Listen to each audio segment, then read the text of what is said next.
Have an ice cream festival at your house. Hundreds of flavors to choose from. Hundreds of ways to serve it. Serve ice cream a new way every day. Ice cream is a valuable food. Your family will love it, and they'll thrive on it, too. Real ice cream is made with sweet, fresh cream. And ice cream's easy to keep in your freezer. Easy to serve. Have a party in a minute, anytime. Why not, right now?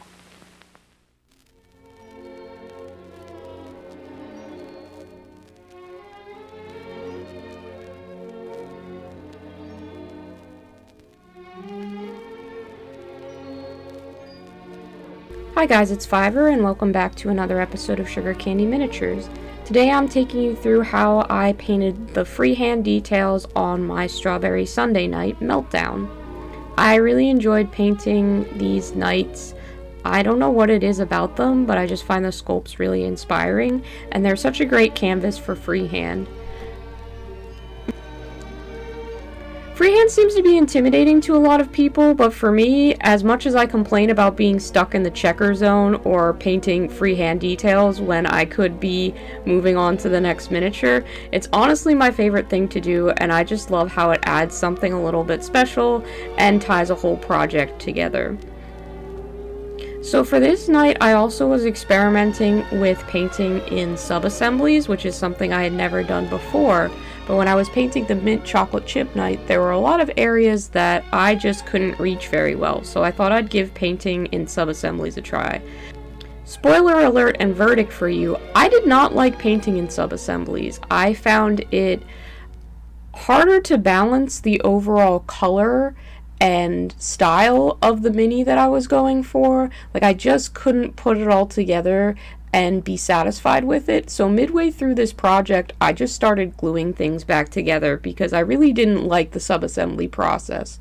If you're going to paint a knight for yourself, what I recommend sub-assembling is keep the arms and then the legs and torso as separate pieces and maybe the faceplate. But I found it really difficult to paint the pauldrons and shields even with the fancy little clips that I had when they were loose. So that might just be something to consider. So with my freehand, I was actually inspired by a particular artist.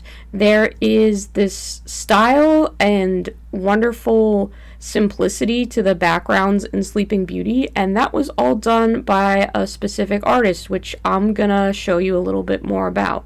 Searching for a style for a cartoon feature, many considerations are necessary. For one thing, it must be more than merely pleasing to the eye.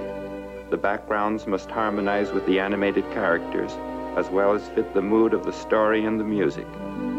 Sleeping Beauty is a fairy tale that is supposed to have taken place long, long ago. So we did a great amount of research into medieval painting and architecture before we arrived at the right styling for this picture. Ivan Earle's unique and modern graphic style perfectly realized Walt's desire to create what he called a moving illustration. So now that you've learned a little bit about where my inspiration came from, I'm going to take you through the easiest of the three patterns that I'll be teaching you today. This one is just a very simple checkerboard pattern. It's got a lot more application than fancy knights. I know orcs use checkers a ton, so this is going to have a lot of different application. Basically, all that I'm doing for painting checkers is painting a square, and then another square, and then another square. I know a lot of people like to use gridded systems, but I have dyscalculia and I'm not very math and logic oriented. I would rather just kind of adapt my painting to the actual thing one at a time, which might be slightly slower, but I think it gives a better result, and it also allows you to work with the curves and bends in the miniature. For the glove that I painted, it does have kind of a weird bump in it, and with painting the checkers individually as opposed to mapping them out on a grid, I found that I was better able to work with the flow of the actual miniature. When painting freehand, I do recommend starting with the lighter base color, as it's going to take more successive layers of something like white to build up, as opposed to a darker color, in this case pink, which isn't particularly dark, but I always like to start with a light base coat. That way, if I really mess up, I can prime over it and try again. But it seems harder to paint light on top of dark, so that's just something to keep in mind as well. Little by little, square by square, you can work up a nice checkerboard pattern with relatively low effort and just a little bit of time.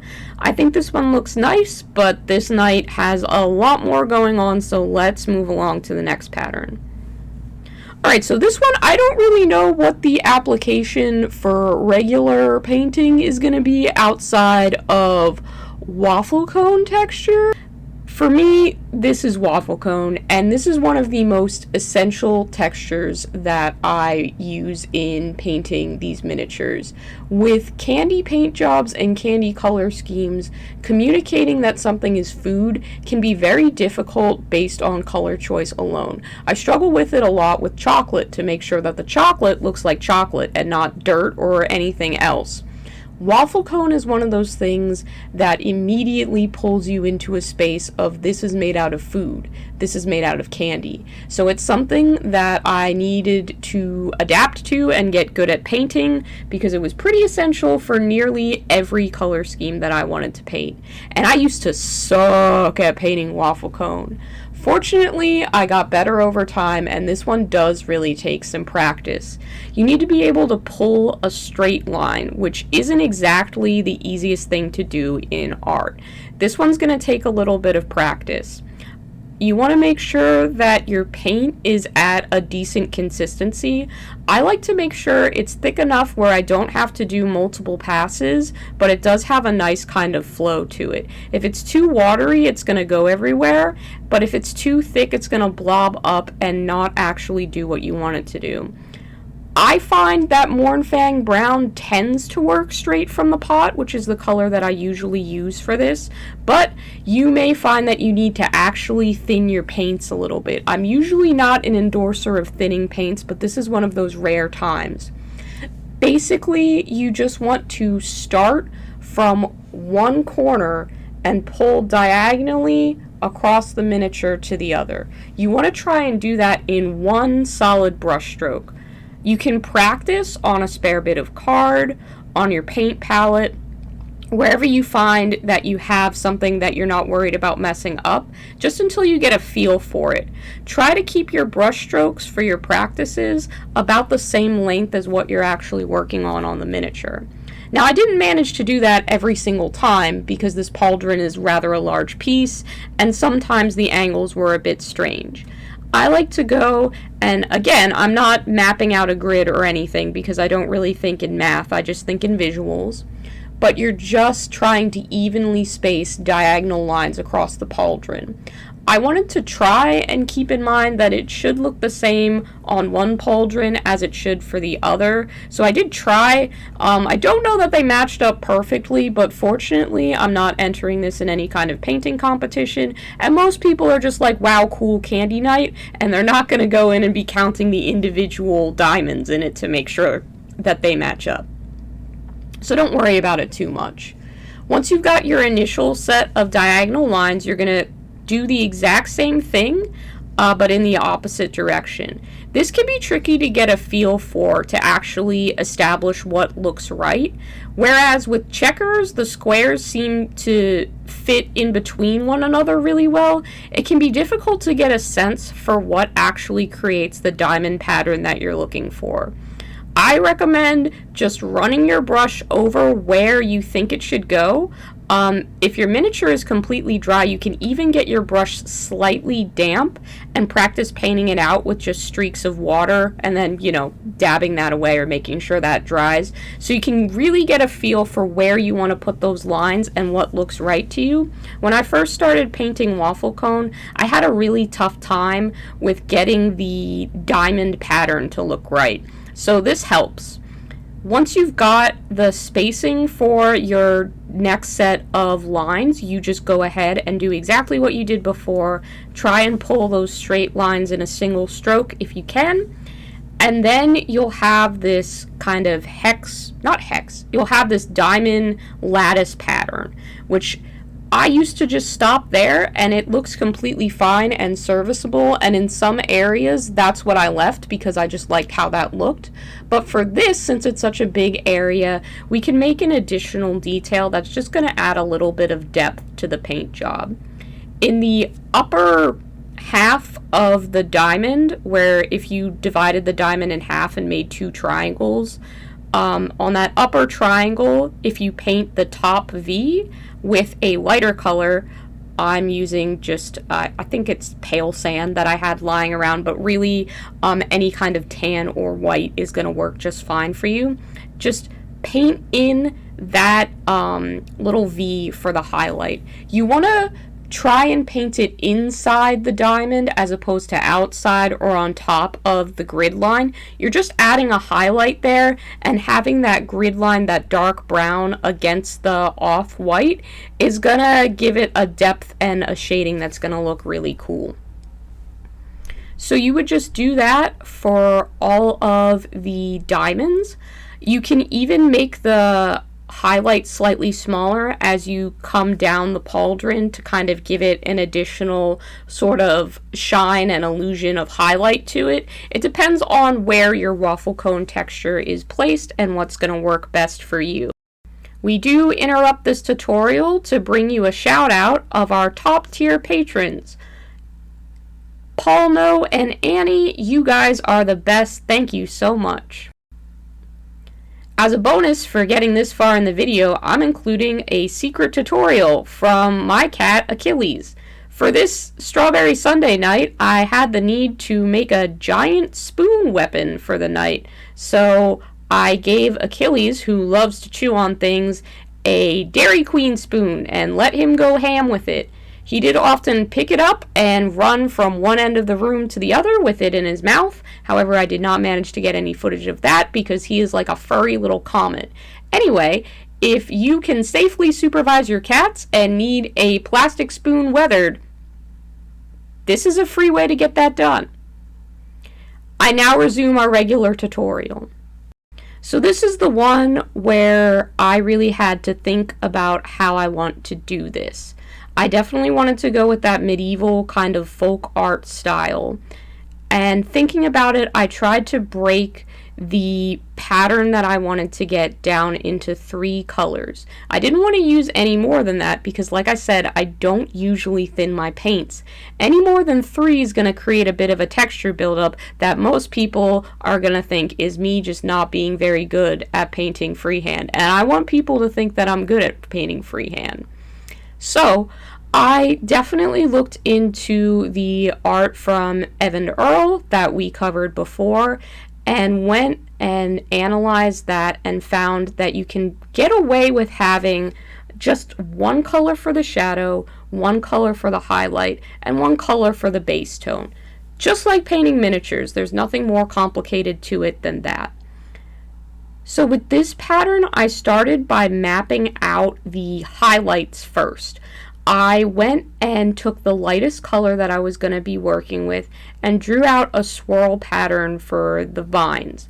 I felt that painting them in with the white first was going to help me map out where I wanted them to go on the miniature itself, and this was incredibly useful. With the white, it's super easy to cover up with the base color if you make a mistake, or if you paint something that you don't like. I don't think it happened on this panel, but sometimes I would put a curve or a bend or a curl in the vine that I didn't really like in the end, and then I would have to cover it up. Painting it in with pink covers up the white in a single coat, so it didn't take me long to get back to where I could work on it again.